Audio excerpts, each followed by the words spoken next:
But you say something there that I think we can go deeper on if you'd like, is identifying the laggards. That is so important in a startup.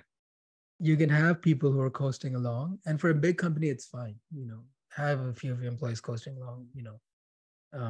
You're providing people with housing, purpose, work. It's great. I think you can look at it from that perspective. But for a startup, it could be the death of a startup if you have laggards early on, because they have equity. And what founders don't realize is equity is very precious. And you kind of know this when you go further along and you're trying to hire an external CTO or CEO, and they come on and they say, okay, why does this person have 20% equity? What have they done?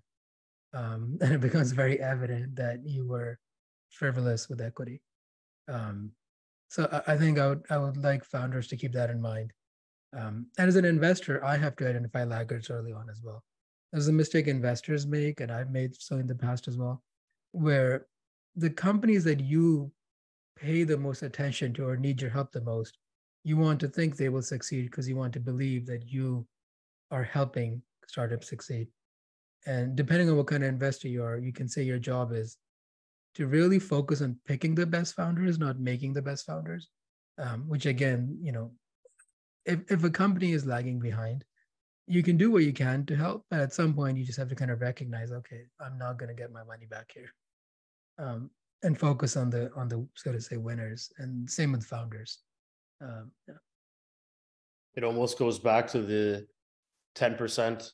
You'll focus on the 10% and the rest of the 90% you just let go because you can only do so much, and that 10% is the winners or the value that are going to grow and move its way forward. But you end up spending all your time with the 90% because they're the ones that are having the most problems.